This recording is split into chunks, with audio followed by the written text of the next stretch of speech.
দর্শকরা, বন্যার এই ভয়াবহ পরিস্থিতিতে আমরা শিলচর সার্কিট হাউসে আমরা পেয়েছি বরাক উপত্যকা বিষয়ক মন্ত্রী কৌশিক রায়কে, এবং তিনি এখানে এসেছেন। তিনি এর আগে অনেকগুলো জায়গা পরিদর্শন করে এসেছেন, বিভিন্ন ত্রাণ শিবির।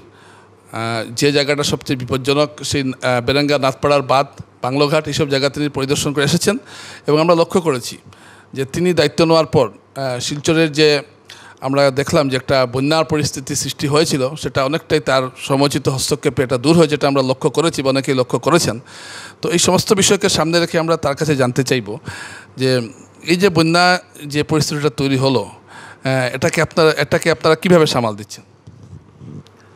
দেখুন, গত 3-4 দিনে যেভাবে প্রবল বৃষ্টিপাত হয়েছে, এবং আমরা দেখেছি, সবাই জানি যে গত পরশু দিন এবং গতকালকে সকালের মধ্যে রেকর্ড পরিমাণ বৃষ্টি শিলচরে হয়েছিল বা কাছাড় জেলা হয়েছিল, এবং যার পরে সমস্ত এলাকা জমা জল এবং যে সমস্যা হয়েছিল অনেক জায়গাতে, শিলচর শহর বলুন বা শহরের বিভিন্ন কাছাড় জেলার বিভিন্ন জায়গাতে আজকের দিনে আমরা বলছি প্রায় 82টি রিলিফ ক্যাম্প ইতিমধ্যে স্থাপন করা হয়েছে। এই যে এবং প্রত্যেকগুলাতে রিলিফ পাঠানোর থেকে শুরু করে প্রত্যেক যে ব্যবস্থা সেটা করা হয়েছে। দেখুন, যখন বন্যা আসে বা জল আসে তখন সবারই প্রায়োরিটি থাকে যে আমরা মানুষকে কিভাবে রেস্কিউ করতে পারি এবং মানুষকে কিভাবে ত্রাণ পৌঁছাতে পারি, সেই ব্যবস্থা গত 2 দিন ধরে, এবং যতগুলা ক্যাম্প হয়েছে 31 মে রাত্রে থেকে শুরু হয়েছে, 1 জুন সকালবেলা থেকে হয়েছে, এবং আজকে কিছু জায়গাতে ক্যাম্প হয়েছে। সরকারের চেষ্টা, মাননীয় মুখ্যমন্ত্রী ডক্টর হিমন্ত বিশ্ব শর্মা মহাশয়ের প্রয়াস, এবং উনি গতকে সময় মতো রেস্কিউ করে, সময় মতো যাতে আমরা খবর পাওয়ার সঙ্গে সঙ্গে তাদেরকে রেস্কিউ করে তাদেরকে আমরা ত্রাণ সামগ্রী পৌঁছে দিতে পারি। শিলচর শহরেও আপনারা জানেন যে জল বৃষ্টির পরে বিভিন্ন এলাকায় জল যেভাবে জমেছিল, এবং তারপরে নদীর যে লেভেল, সেই নদীর লেভেল বৃদ্ধি হওয়ার জন্য আমাদেরকে বিভিন্ন সুইচ গেটগুলিকে বন্ধ করতে হয়েছিল।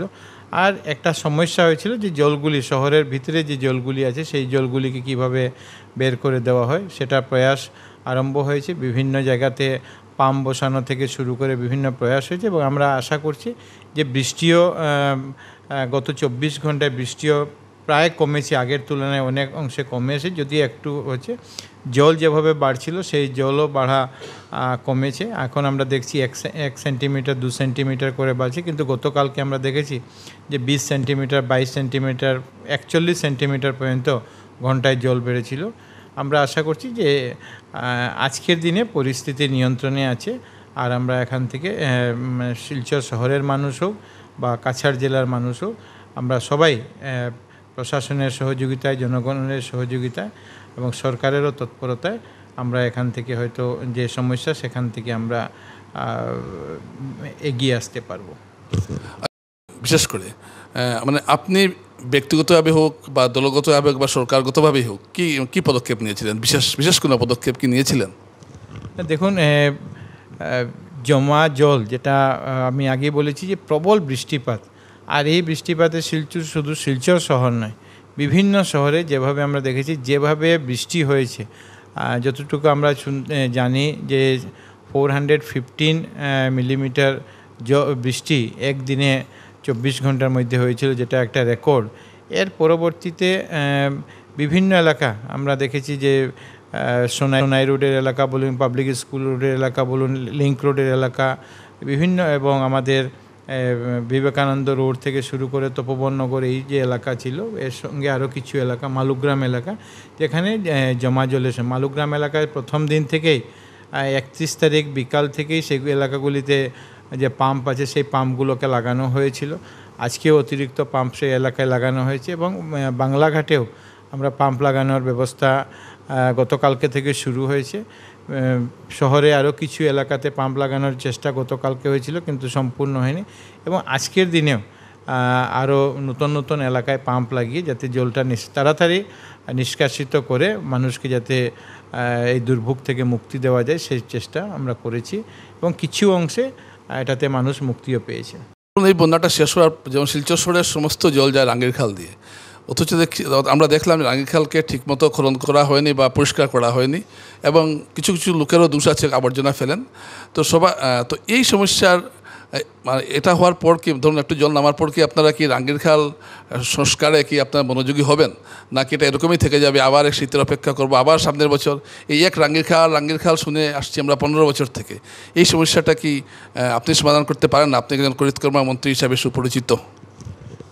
দেখুন, শিলচরে 3টা খাল আছে, লঙ্গাই খাল, রাঙ্গির খাল, আরও 2টি, হ্যাঁ সিঙ্গির খাল, আরেকটি খাল আছে, 3টি খাল আছে, হ্যাঁ এই বাছাই খাল, এই 3টি খাল আছে। এবং এই 3টি খাল দিয়ে শিলচর শহরের হয়ে যে জলগুলা, সেই জলগুলা বাইরে যেতে হয়। এবং বিগত দিনে কিছু প্রয়াস শুরু হয়েছিল, কিন্তু সেটা সম্পূর্ণ হয়নি। আমরা চেষ্টা করব যাতে বর্ষা শেষ হওয়ার সঙ্গে সঙ্গে বা বৃষ্টিপাত কম হওয়ার সঙ্গে সঙ্গে যাতে প্রারম্ভিক মানে গুরুত্ব প্রায়োরিটি দিয়ে এই যে খালগুলি আছে, এই খালগুলিকে যাতে পরিষ্কার করা হয়, যাতে জল আসার সঙ্গে সঙ্গে জলগুলো যাতে নেমে যেতে পারে।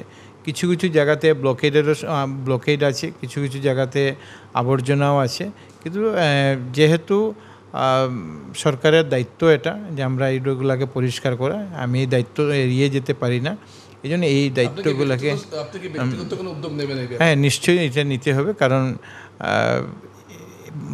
বছরকে বছর এরকম বৃষ্টিপাত হবে, এটা আমরা জানি, বৃষ্টি হবে, কিন্তু এই বৃষ্টি থেকে মানুষকে যদি মুক্তি দিতে হয়, তো এই খালগুলো পরিষ্কারের প্রয়োজন আছে। এই জন্য আমরা মুখ্যমন্ত্রী মহাশয় আগামীকালকে আসবেন, আমরা বিশেষভাবে এই খালগুলি যাতে পরিষ্কার করা যায় সেটার জন্য ওনার সঙ্গে আমরা আলাপ আলোচনা করব। এবং আমি বিশ্বাস করি যে আগামী এই যে আমাদের এই বর্ষার পরে যাতে এই খালগুলিকে পরিষ্কার করা যায়, সেটার ব্যবস্থা মাননীয় মুখ্যমন্ত্রী মহাশয়ের সুযোগে আমরা করব।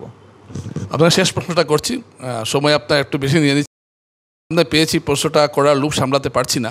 সেটা হলো ফ্লাইওভারের ব্যাপারে কি কোনো অগ্রগতি হয়েছে?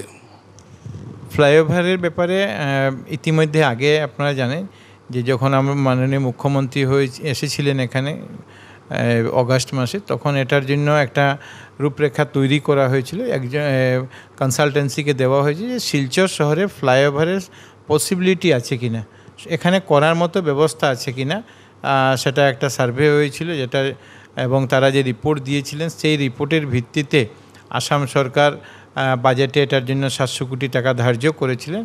এখন গত কয়েকদিন আগে মাননীয় মুখ্যমন্ত্রী মহাশয় এটা রিভিউ নিয়েছেন, এবং রিভিউ নিয়ে এখন এটার যে ডিপিআর বানানোর সেই ডিপিআর বানানোর নির্দেশ দেওয়া হয়েছে। 1 মাসের সময় দিয়ে ডিপিআর বানানোর সময় দেওয়া হয়েছে, প্রায় 15 দিন এটা হয়ে গেছে। তো আমরা যে ফ্লাইওভার যে বাজেটে যেভাবে ধার্য হয়েছে ঠিক সেভাবে বাজেট এই ফ্লাইওভারকে বাস্তব রূপ দেওয়ার যে প্রক্রিয়া, সেই প্রক্রিয়া আসাম সরকারের তরফ থেকে আরম্ভ হয়েছে, এবং আমরা আশাবাদী যে খুব তাড়াতাড়ি আমরা এটাকে চূড়ান্ত রূপ দেওয়ার চেষ্টা করব। অনেক অনেক ধন্যবাদ আপনাকে।